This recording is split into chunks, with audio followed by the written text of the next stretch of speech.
चलिए अब हम देखते हैं next topic, page number 21, territory industry and service industry. ये भी एक इंडस्ट्री का टाइप ही है। टेरिटरी और सर्विस सेक्टर इंक्लूड्स दो services which ensure smooth flow of goods and services in the economy. इसमें क्या होता है, गुड्स को एक जगह से दूसरे जगह और सर्विस को एक जगह से दूसरी जगह ले जाने का काम किया जाता है। In fact territory industry completes the work of primary and secondary industry. एक तरीके से देखा जाए तो ये प्राइमरी और सेकेंडरी इंडस्ट्री में जो काम होता है उसको कंप्लीट करता है। They serve as the backbone of the modern industrial system. ये एक तरीके का बैकबोन है इंडस्ट्री सिस्टम का। Tertiary service include transport, banking, insurance, warehousing and advertisement which provide the infrastructure for industry and trade. Tertiary service में क्या क्या include होता है, transport facility, banking, insurance, warehousing, advertisement. In other words, there are subsidiary activities which assist the business enterprises. ये एक तरीके की subsidiary additional activities होती हैं बिजनेस की। Since there are all commercial activities, therefore the firms engage in banking, transport, insurance etcetera are known as commercial enterprise. इनको हम किस नाम से जानते हैं, कमर्शियल इंटरप्राइज के नाम से जानते हैं। Moreover, the performance of these services involves distinct of operations and processes. इन सब के अपने अपने अलग अलग काम होते हैं, इनकी अपनी सबकी अलग प्रोसेस है। So they are known as service industry. Tertiary industry bridge the gap between producers of goods and services and their customer. जो ये टेरिटरी इंडस्ट्री होती है वो कस्टमर और प्रोड्यूसर के बीच में जो डिफरेंस है, गैप है, उसको कम करने में हेल्प करती है। They help in removing the hindrances which arises during the production and distribution of goods and services. Hindrances का मतलब होता है प्रॉब्लम, मतलब ये एक तरीके से प्रॉब्लम्स को रिमूव करती है। जब जो मतलब हमें जो सामान बनाने में और उसको एक जगह से दूसरी जगह ले जाने में प्रॉब्लम होती है, उसको सॉल्व करने में हेल्प करती है ये industry. The contribution of these industries can be stated below S. इनका क्या क्या कंट्रीब्यूशन होता है वो स्टेट किया गया है। पहला point, transportation facilities, the transfer of goods from one place to another. Transport facility क्या करती है, एक जगह से दूसरी जगह सामान ले जाने में हेल्प करती है। The raw materials can be brought to the factories and finished products to the customer. मतलब ये क्या करती है, रॉ मटेरियल को फैक्ट्री तक लेके जाती है और फैक्ट्री में जब सामान पूरा बन जाता है, कन्वर्ट हो जाता है, तो उसे कस्टमर तक पहुंचाती है। Thus transport serve as a link between producers and consumer. तो इसलिए ट्रांसपोर्ट फैसिलिटी क्या करती है, एक तरीके की लिंक होती है between customer and producer. Banking provides credit facility to industrial and trading firms beside providing banking services. जो बैंकिंग होता है वो एक तरीके से मनी प्रोवाइड कराता है, लोन देता है बैंकिंग सर्विसेज के अलावा किसको, इंडस्ट्रीज़ को, बिजनेस वालों को, जिससे वो अपना बिजनेस स्मूथली रन कर सके। जब भी उनको पैसों की कमी लगे, पैसा चाहिए, तो वो उनसे बैंक से ले सकते हैं। Insurance provide risk cover to various business risk like theft, fire and accident. और इंश्योरेंस जो होता है हमें एक तरीके का रिस्क कवर करता है। अगर बिज़नेस में कुछ चोरी हो जाती है, कभी एक्सीडेंट्स हो जाते हैं, या फायर मतलब खाद सामान में आग लग जाती है, तो हमें इंश्योरेंस क्लेम मिल सकता है। Warehousing provide storage facility to the producers and traders. Warehousing एक टाइप का गोडाउन होता है जहाँ पे हम अपना सामान स्टोर कर सकते हैं और जब ज़रूरत पड़े तो हम उसको वहाँ से कस्टमर तक पहुँचा सकते हैं। Advertisement provide information to the consumer. जो एडवर्टीजमेंट होता है वो कस्टमर को प्रोडक्ट के बारे में अवेयरनेस जनरेट कराता है, सर्विसेज के बारे में बताता है। चलिए अब हम नेक्स्ट पेज में आते हैं। Next, page number 22, importance of industries. Modern age is the age of industrialization. All the developed and developing nations of the world are industrially developed. मतलब यही बोला जा रहा है कि अभी जो इंडस्ट्री चल रही है वो इंडस्ट्री, जो एज चल रहा है, एरा चल रहा है, वो इंडस्ट्रियलाइजेशन का। मतलब इंडस्ट्री बहुत प्रोग्रेस कर रही है, बहुत ज़्यादा डेवलप हो रही है। जो डेवलप और डेवलपिंग नेशंस है वहाँ पे इंडस्ट्री क्या है, फुली डेवलप्ड है। The economy of the country highly depends upon industry. जो आपकी कंट्री है, कंट्री किस पे डिपेंड है, इंडस्ट्री पे डिपेंड है। The various importance of industries can be classified as below. अब आपको बताया जा रहा है कि इंडस्ट्री की इंपॉर्टेंस क्या क्या है। पहला पॉइंट दिया है, economic development of the nation. The economic development of a country completely depends upon the establishment of industries. मतलब ये बताया जा रहा है कि आप कंट्री की जो इकोनॉमी डेवलप है वो किसके कारण, इंडस्ट्रीज़ के कारण है। The developed nations purchase raw material from other countries at cheap rate, transform them into various types of finished goods and sell them at a high profit. Countries क्या करती है, दूसरे नेशन से रॉ मटेरियल ख़रीदती है सस्ते rate में, उसको convert करती है फिनिश प्रोडक्ट्स में और सेल करती हैं ज़्यादा पैसों में. This increase the per capita income of the nation and helps the country to become economically developed. इससे क्या होता है, हमारे देश की इनकम बढ़ती है और एक कंट्री क्या होता है, कंट्री के इकोनॉमिक सिस्टम जो है, इकोनॉमी डेवलप होती है. नेक्स्ट दिया है increase in national income. The establishment of technically developed industries ensures large scale production. After satisfying the need of the people of the country, the surplus production can be exported to foreign countries. मतलब यही बताया जा रहा है कि जैसे आपकी जितनी अच्छी टेक्नोलॉजी यूज़ होगी इंडस्ट्री में, तो उससे क्या होगा, ज़्यादा से ज़्यादा सामान बनेंगे और उससे क्या होगा, आप अपने कंट्री के लोगों की नीड्स तो पूरी करोगे, एक बार करोगे, और अगर कुछ सामान बच जाता है तो उसको दूसरे कंट्री में एक्सपोर्ट कर सकते हो. This helps to earn foreign exchange. इससे क्या होगा, फॉरेन की करेंसी अर्न कर सकते हो. And ultimately per capita income increase. से क्या होगा, आपका मनी बढ़ेगा, इनकम बढ़ेगी आपकी कंट्री की. It can be said that by the development of the industries national income can be raise. ये इसलिए कहा जा सकता है कि इंडस्ट्री डेवलप होगी तो आप एक तरीके से नेशनल इनकम ज़्यादा से ज़्यादा अर्न कर पाओगे. Utilization of resources. Industries help to utilize the resources of the country to the fullest possible extent. इससे क्या होगा, आपके आसपास के रिसोर्सेज को आप प्रॉपर यूज़ करोगे. Lack of industry in a nation leads to wastage of resource. अगर इंडस्ट्री नहीं होगी तो सामान का क्या होगा, वेस्ट होगा. The condition of a nation before and after independence can be compared and cited as a good example as to how industry help to utilize the natural resources and contribute in the economic development. तो यही बताया जा रहा है कि independence के पहले क्या कंडीशन थी, अब क्या चेंजेस आए हैं. अब इंडस्ट्री डेवलप हो गई है तो आसपास के रिसोर्सेज हम पूरी तरीके से यूज़ कर पा रहे हैं और हमारा कंट्री का इनकम बढ़ रहा है, हमारा economic condition.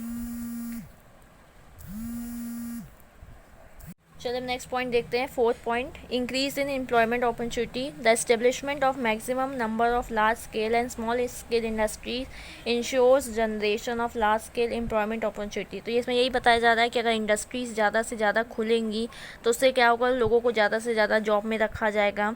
This helps in increasing the purchasing power of the citizen and gives a momentum to the economic condition. इससे क्या होगा, लोगों के पास पैसा होगा तो फिर वो कुछ अच्छा सामान खरीदेंगे और उससे क्या होगा, हमारी कंट्री की इनकम बढ़ेगी. Industry help to solve the problem of unemployment of any nation to a great extent. Industry क्या करती है, हमारे देश में जो प्रॉब्लम चल रही है अनएम्प्लॉयमेंट की, बेरोजगारी की, उसको सॉल्व करने में हेल्प करती है. चलिए अब देखते हैं capital formation. The more is the per capita income the more will be the saving and investment. ज़्यादा से ज़्यादा लोग अगर मनी कमाएंगे तो वो कहीं ना कहीं इन्वेस्ट करेंगे या सेविंग बैंक में सेव करेंगे उस पैसों को. These savings are lent out to the industrial enterprise for the further establishment of industries or any production work. अगर आप बैंक में जमा करोगे तो बैंक वाला वो पैसा किसी और को, इंडस्ट्री वाले को या एंटरप्रेन्योर को पैसा देगा लोन के तौर पे, तो वो अपना बिजनेस को बढ़ा सके और चला सके. And thus more and more industries are developed that leads to the capital formation in a country. जिससे क्या होगा, ज़्यादा से ज़्यादा इंडस्ट्रीज़ खुलेंगी तो फिर कैपिटल लोग अर्न करेंगे और फिर वो कहीं और इन्वेस्ट करेंगे या बैंक में देंगे तो बैंक वाला किसी और को लोन देगा तो वो अपने बिजनेस में लगा पाएगा. Encouragement to research and development. More and more industry pave the way of new discoveries, inventions, innovation due to competition. अब क्या है, ज़्यादा से ज़्यादा इंडस्ट्री खुलेगा तो एक दूसरे को कंपटीशन फेस करने के लिए हम नई नई चीज़ें बनाएंगे, नई नई चीज़ें डिस्कवर करेंगे, खोज करेंगे, इनोवेशंस, नया चीज़ लाएंगे. Every industry want to produce the goods at cheap rate and desires and this desires help the entrepreneurs to find the way to make their industry technically well developed. तो इससे क्या होगा, जो इंडस्ट्रियलिस्ट रहेगा, जो मालिक रहेगा, वो चाहेगा कि उसके गुड्स सस्ते रेट में बने और वो कंपटीशन अच्छी से फेस कर सके, नई टेक्नोलॉजी यूज़ करे. New methods of production and new machines are invented for the same purpose. इसके लिए नई नई मशीन ली जाती है और नए सामान बनाए जाते हैं. This helps in making a country technically advance. इससे क्या होगा, आपके कंट्री में टेक्नोलॉजी बहुत अच्छी यूज़ की जाएगी. फिर आता है increase in trade. Maximum number of industries will lead to large scale production and this will enhance the trading activities. अब बोला जा रहा है कि अगर इंडस्ट्रीज़ होंगी तो आप ट्रेड मतलब लेन देन बढ़ेगा, Moreover, there will be increase in the allied activities like banking, insurance, transportation, marketing. और इंडस्ट्रीज़ अगर डेवलप होंगी तो उसके कारण बाकी चीज़ें भी डेवलप होंगी, जैसे बैंक का आप लोन लोगे, बैंक में मनी डिपॉजिट करोगे, इंश्योरेंस करवाओगे अपने इंडस्ट्रीज़ का, ट्रांसपोर्टेशन फैसिलिटी का यूज़ करोगे, मार्केटिंग एडवर्टीजमेंट करोगे. This will certainly give a push to the economic development of a nation. इससे क्या होगा, आपके कंट्री की इकोनॉमिक कंडीशन सुधरेगी, आप ज़्यादा से ज़्यादा मनी अर्न कर पाओगे. चलिए अब हम देखते हैं कॉमर्स क्या होता है. In day to day language commerce is also called as trade. Commerce को हम ट्रेड के नाम से जानते हैं, but both the term are different in meaning. लेकिन दोनों की मीनिंग अलग होती है. Commerce is a wide word that includes purchase, sales, transportation, banking, insurance, warehousing, advertisement etcetera. मतलब कॉमर्स में सब चीज़ आती है, परचेज सेल से लेके इंश्योरेंस की facility, transport, warehousing, advertisement. In trade only purchasing and selling activities are included, where is in commerce purchase, sale and other activities related to distribution of goods are included. मतलब trade में सिर्फ क्या होता है, purchase और cell आता है, मतलब लेन देन आता है. लेकिन कॉमर्स में हम ट्रांसपोर्टेशन को भी इंक्लूड करते हैं, एडवर्टीजमेंट को भी इंक्लूड करते हैं, गोडाउन को मतलब वेयर हाउस को भी यूज़ करते हैं. Business includes industries and commerce, where the work of industry finishes the work of commerce start. जहाँ इंडस्ट्री का काम ख़त्म होता है वहाँ से कॉमर्स का काम चालू हो जाता है. Industry produces the goods and commerce helps these good to reach to the ultimate customer. Industry क्या करता है, सामान बनाने में मदद करता है, और कॉमर्स क्या करता है, उन्हें कस्टमर तक पहुँचाने में मदद करता है. Thus we can say commerce includes trades and aid to trades. इसलिए हम कह सकते हैं कॉमर्स के अंदर क्या आता है, ट्रेड आता है और एड्स टू ट्रेड्स आते हैं. अब हम नेक्स्ट पेज में आते हैं. Page number 23. In simple words, it also includes those activities which are related to transfer of goods from place of production to the ultimate customer. इसमें यही बताया जा रहा है कि इसमें ऐसी एक्टिविटीज़ को इंक्लूड किया जाता है जो सामान को एक जगह से दूसरी जगह कस्टमर तक पहुंचाने के लिए यूज़ की जाती है. जैसे कॉमर्स दिया है, कॉमर्स किससे बनता है, trade plus aids to trade. Trade में मतलब परचेजिंग सेलिंग आती है, और एड्स टू ट्रेड में जैसे आपका वेयर हाउसिंग आ गया, एडवर्टिजमेंट आ गया, बैंकिंग आ गया, इंश्योरेंस आ गया. अब आता है डेफिनेशन. अकॉर्डिंग टू इवनली Thomas, commercial occupations deal with the buying and selling of goods, exchange of commodities and distribution of the finished product. इसमें क्या होता है, बाइंग सेलिंग होता है गुड्स का, प्लस एक्सचेंज होता है और डिस्ट्रीब्यूशन होता है. In the words of professor James Stephenson, commerce is the sum total of those processes which are engaged in the removal of the hindrances of person, place, time and finance in exchange of commodities. मतलब commerce में ऐसी activities का सम होता है, total होता है, जो hindrances problems को रिमूव करती है. जैसे पर्सन के बीच में प्रॉब्लम कैसे सॉल्व होती है, ट्रेड के मतलब लेन देन के. प्लेस की प्रॉब्लम को हम कैसे सॉल्व कर सकते हैं, ट्रांसपोर्ट और इंश्योरेंस फैसिलिटी से. टाइम को कैसे सॉल्व कर सकते हैं, वेयर हाउसिंग से. फाइनेंस की मनी की प्रॉब्लम हो तो उसको बैंकिंग से हम दूर कर सकते हैं. मतलब जैसे ये बोला जा रहा है कि प्लेस मतलब सामान कहीं और बन रहा है तो आपको तक कैसे पहुंचेगा, ट्रांसपोर्ट की मदद से.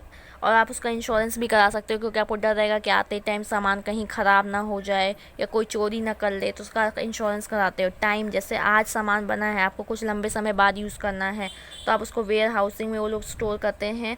जैसे अब कूलर वगैरह है, तो कूलर को हम सिर्फ समर्स में यूज़ करते हैं, लेकिन हम उसको पहले से बना के रखते हैं, उसका स्टॉक मेंटेन करके रखते हैं कि जब समर आएगा तो हमारे पास पहले से बने रहें, जिससे कस्टमर को हम उस टाइम पे उनकी नीड को फुलफ़िल करने के लिए दे सकें.